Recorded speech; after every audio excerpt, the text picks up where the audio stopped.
Welcome to this special Boris TV episode. We're going to be talking to Terence Curren of AlphaDogs and see how he's using Boris Continuum Complete. So Terence, tell me a little bit about yourself and your company. Well, my name is Terence Curren. I'm an editor and colorist, and the company is AlphaDogs. We started AlphaDogs back in 2002 because I saw, a limited future for large post houses. With the democratization of the tools that we all use, it seemed to me that the future was going to belong to the artist, not to who owned the biggest piece of gear. Sure. So AlphaDogs has been focused on the talent-based approach from the beginning, and then our inside challenge is how can we do it most economically without sacrificing any quality. Prepare yourselves. Let the dogs out!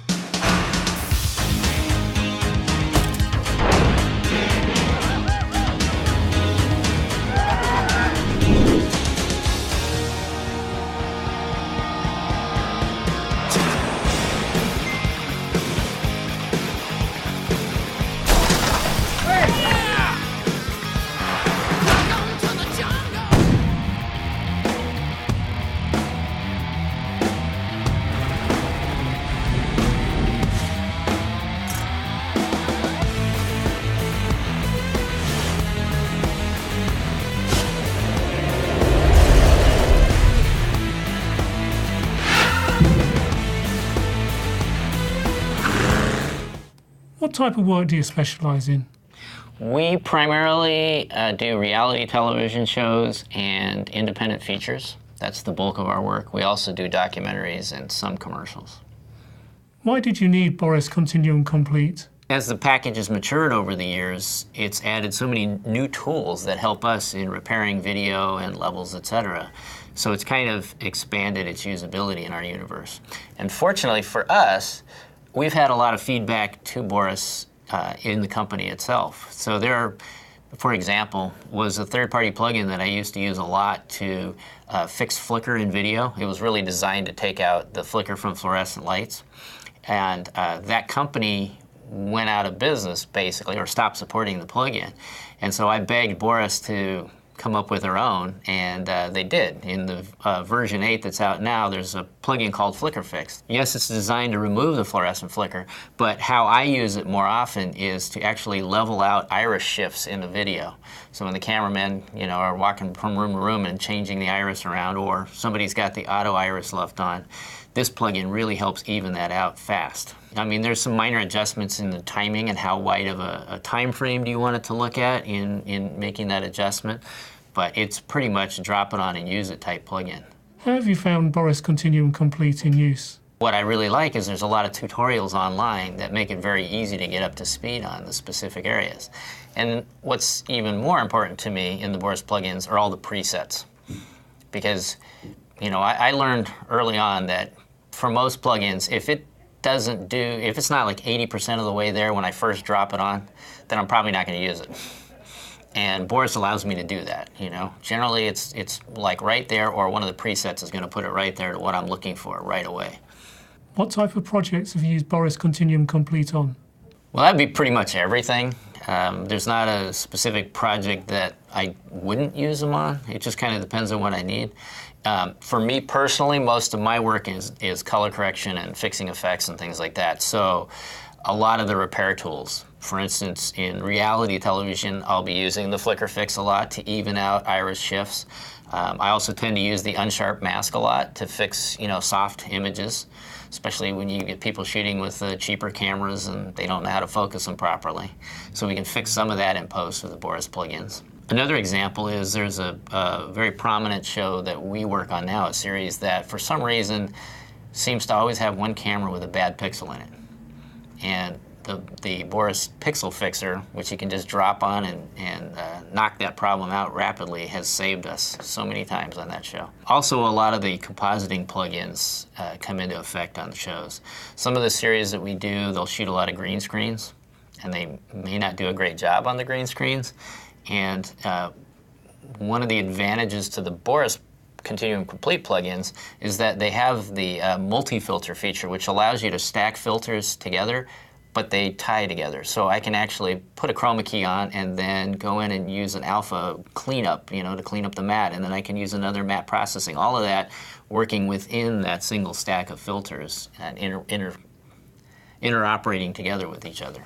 What is your favorite user interface feature of the package? I would have to say it's a toss-up between the help button, which I love, because, well, at least in the Avid universe, if you're in the Boris Continuum Complete plugins, you can click on the little help button and it pulls up a PDF specific just to that plugin. So I can immediately see, here's what all the parameters in this plugin do and how to adjust them. So it would be a toss-up between that and the presets. Having the presets is such a time saver for me that, I can have any of the pre-built Boris presets, or I can create my own if there's something I'm doing a lot. Is it the on-screen controls, overlays, previews, and scopes? Yeah, I do use the on-screen overlays sometimes, to move things around, to rapidly adjust parameters, etc. I use apply to title a lot because in Avid's effects infrastructure, it's very difficult to use, mattes, real-time mattes, etc. But using the apply to title allows me to drop that onto either a real-time alpha matte or to a title. And then it uses the alpha from that composite and the fill from that, and you can do whatever you want to it. So it makes it really easy to, spice up titles. I also use the pixel chooser a lot because it allows me to isolate the section that I'm affecting in a specific effect. So if I didn't have that ability, which some of the other plugins don't, then what I have to do is actually create another layer with the source material without the plugin on it, and then do a mask back to itself, which is a big pain. But having it all built into the same effect is really helpful. Was there a situation where Boris Continuum Complete sort of reduced the time and then overall cost of a project? Yes, the pixel fixer that I was talking about earlier is a perfect example of that because of how it does a really good job of fixing the pixel. If I tried to do that manually, it would take hours, of actually doing it. This is very automated. Was there a time when you found a common look or effect and found it easily inside Boris Continuum Complete? Well, that can happen a lot, especially with the film presets. People want a certain film look. It's easy to put it on when you have the presets in there that are already predetermined to give you a specific film look. So that helps, save time from having to try to build that from scratch myself. How have you found your relationship with Boris FX? I'm very happy with Boris FX. It's interesting because I've kind of grown with the company. When I started AlphaDogs, the Boris Continuum Complete package was kind of new. And I started with, version 1, and we're now up on version 8. And so it's been kind of interesting to grow with the company. It's great that I've been able to give feedback and see that instituted into the plugins along the way. Probably the biggest plus that I get from Boris is the support. If you have a problem, you can actually call and talk to somebody or get somebody via email rapidly. And even better yet, they're very active in the forums. So, for instance, on the Avid user forum, somebody will post they're having a problem, and it's very common for somebody from Boris to actually respond to that and help get the problem resolved. Can you sum up your overall impressions and history with Boris Continuum Complete? Well, when AlphaDogs started, Boris Continuum Complete started out back then, and what I've gotten to see is how they've grown. It's great to see that our companies have grown together.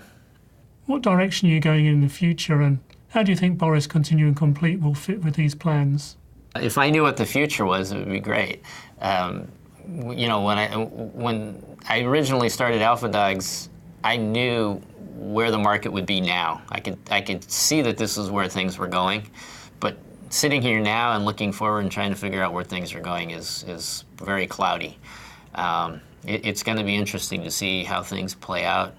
One of the requirements for us to stay in business is that people continue to care about quality. And that applies to Boris also. People have to appreciate quality for both of our companies to stay in business. So let's just hope that, as the future plays out, that quality continues and maybe grows in importance. Thanks very much, Terence. You're welcome.